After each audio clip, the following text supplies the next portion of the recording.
Olá pessoal, meu nome é Daniel Duarte. Nós vamos agora conversar sobre o ciclo da água no semiárido. Importantíssimo, né, entender esse ciclo da água no semiárido. E a gente parte do seguinte princípio, né, que falar sobre água é falar sobre chuvas e nuvens, tá certo? Falar sobre chuvas e nuvens. E veja como é que as nuvens de chuvas podem se formar. Então nós temos aquelas nuvens de chuvas que são formadas por convecção, formadas por convergência, aquelas nuvens que são oriundas da influência da topografia, né, chamada as chuvas orográficas, que a gente já falou sobre isso, tem muita importância com relação ao clima do semiárido, tá certo? E aquelas nuvens formadas por levantamentos frontais. Então, são várias formas de se ter nuvens no mundo, de modo geral, e não seria diferente para o ambiente semiárido. Bem, outra observação é que para a Duan, né, e outros autores de 2004, o ciclo global da água responde pela maior movimentação de uma substância química pela superfície terrestre. Então, a água é uma substância química, né, hidrogênio, oxigênio, e muitas vezes agregada a outras substâncias, e que esse ciclo da água é a maior movimentação de uma substância química pela superfície terrestre. Então, está dentro da discussão dos ciclos biogeoquímicos, né? E apesar de a água ser a substância mais abundante sobre a Terra, cobrindo cerca de 70% dela, o déficit hídrico é o maior fator limitante da produtividade em escala global e não pode ser diferente no ambiente semiárido, né? Nós conhecemos plantas que em outros locais produzem tranquilamente 2.000, 3.000 quilos por hectare e que no semiárido se limitam apenas a 300, 500 quilos por hectare, quando muito.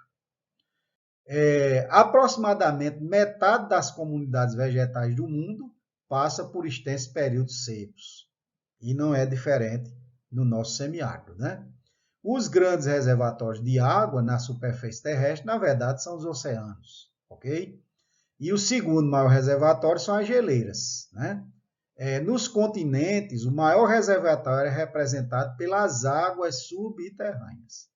Então, vejam, a cada período mais forte de seca, existe uma tendência em se perfurar mais poços no semiárido e extrair essas águas subterrâneas. E as chuvas que vêm depois, pessoal, não conseguem muitas vezes abastecer novamente esses lençóis de água, certo? Esses lençóis justamente essa parte lá subterrânea, né?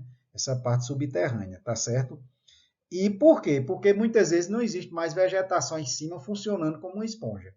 Daí porque os sistemas agroflorestais, eles vão fazer, né, vão funcionar como verdadeiras esponjas e fazer com que essa água penetre no solo, essa água seja lixiviada, seja levada lá para o lençol freático, né, e consequentemente abastecê-lo novamente. Tá vendo? Tá certo? Estima-se que os solos contenham 121.800 quilômetros cúbicos de água, mas apenas uma porção de 58.000 estaria disponível para as raízes das plantas, 13.000 para a sobrevivência e para as atividades econômicas humanas. Tá certo? Olha só, 1 quilômetro cúbico equivale a 1 bilhão de metros cúbicos, né? Então, nós teríamos aqui 58.000 quilômetros cúbicos, você transforma isso para metros cúbicos, né? Então, é a quantidade de água que existiria disponível para as raízes das plantas. Nos continentes, o balanço entre perdas de água por precipitação e ganho por evaporação é desproporcional, pois cerca de 40.000 quilômetros cúbicos de chuvas que caem anualmente nos continentes são provenientes da evaporação oceânica. Então vejam que existe aí uma contribuição muito forte, né, dos oceanos para que ocorram as chuvas, principalmente no ambiente semiárido. O desequilíbrio no balanço de evaporação e precipitação dos continentes, né, vai determinar a disponibilidade de água para as atividades econômicas, vez que parte da precipitação excedente volta para os oceanos via escoamento superficial, ou seja, aquela água que escorre, né, no solo que não está protegido, ela vai escorrer, vai para o rio o rio leva para o mar, né? Ou então leva para os oceanos. Aqui nós temos uma representação, né, do ciclo da água. Prestem atenção aqui onde tem vegetação, pode ser um sistema agroflorestal, tá certo? Então nós temos perdas para o solo, para o próprio solo, né? Que na verdade é um ganho, porque essa água vai ficar guardada no lençol freático, tá certo? E existem perdas para a evapotranspiração, pessoal, através da evaporação e da transpiração para a atmosfera, né? Além disso, nós temos também perdas com relação ao escorrimento superficial, que a gente vai ver daqui a pouco em outra figura, ok? Bem, e segundo a Universidade Federal Rural do Rio de Janeiro, o escoamento superficial é a parte do ciclo hidrológico relativo ao deslocamento da água sobre a superfície do solo, né? Transportando partículas do solo, nutrientes, matéria orgânica, sementes, defensivos, que pode causar prejuízos, né? Poluição, assoreamento. É uma parte do ciclo que deve ter muita atenção, pois está associada aos problemas de erosão e de assoreamento, entupimento, né, dos rios e reservatórios. Os sistemas agroflorestais, eles ajudam a conter muito isto, né, porque eles criam um ambiente propício para que não ocorra escorrimento superficial, e sim a penetração da água no solo, tá certo? A penetração da água no solo. Nos sistemas agroflorestais, justamente, né, ocorre a interceptação da chuva pelas copas, tá certo? A presença da serrapilheira, que é aquela camada de folhas acima do solo, que diminui a força da chuva, funciona como uma esponja, tá certo? A cobertura morta, que é ramos, galhos, etc., a própria serrapilheira, e muitas vezes também quando a gente faz o plantio em curva de nível, né, que evita que ocorra justamente o escorrimento da água, né, e sim a penetração da água no solo. A Duan observaram, e outros autores observaram que é na regulação do fluxo do solo e atmosfera que reside a importância da vegetação, né? Então, é preciso que a vegetação exista para regular o fluxo de água no solo e o fluxo de água da atmosfera. Ela regula em grande parte as perdas de água, tá certo? Para o continente e para a atmosfera, por transpiração, redistribui a precipitação continental mediante a interceptação pela cobertura vegetal. Então, a cobertura vegetal, ela funciona de forma magnífica, né, com relação aí a fazer com que diminua o escorrimento superficial, as perdas também de água do solo sejam reduzidas, né? Então tem uma influência muito positiva, e os sistemas agroflorestais fazem isso com eficiência. E é principalmente por meio da modificação da cobertura vegetal, né, que a atividade humana tem interferido ativamente no ciclo global da água, certo?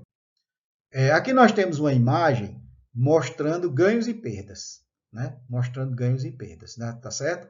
Então, uma que interessa bastante para a gente aqui é o escorrimento superficial, né? O escorrimento superficial, ele deve ser reduzido ao máximo, porque esse escorrimento vai levar solo, vai levar matéria orgânica aqui para esse rio, para esse riacho, vai fazer com que essa água se torne uma água indisponível para os seres humanos, né? Etc. Agora, tem outras perdas que existem, que é a transpiração, tá certo? Que as árvores, os animais têm, né? A própria perda do solo, a evaporação do solo, que quando se junta a evaporação mais a transpiração, chama-se evapotranspiração, e a perda de água também, perda entre aspas, né? Para o lençol freático, porque você vai ter aqui um abastecimento menor, aliás, um abastecimento maior do lençol freático e consequente de água disponível para cacimbas, poços e até a manutenção dos rios, riachos e açudes e reservatórios que existam no semiárido. Bem, a disponibilidade hídrica, pessoal, é uma questão de fluxo de água e não de volume, tá certo? Então as pessoas se preocupam muito com volume de água, né? Volume de chuva, etc. Mas não é isso, é como essa água ela está distribuída, tá certo? É como essa água está distribuída ao longo dos meses, ao longo dos dias, ao longo das semanas, como essa água está guardada no solo, como é que essa água não está se perdendo por evaporação, por transpiração, por escorrimento, né? É mais importante isso, o fluxo dessa água, do que o próprio volume dela, porque de repente você tem uma chuva de 100 milímetros em um dia E qual foi o ganho do solo com relação a essa água? Praticamente nada, essa água praticamente só escorreu.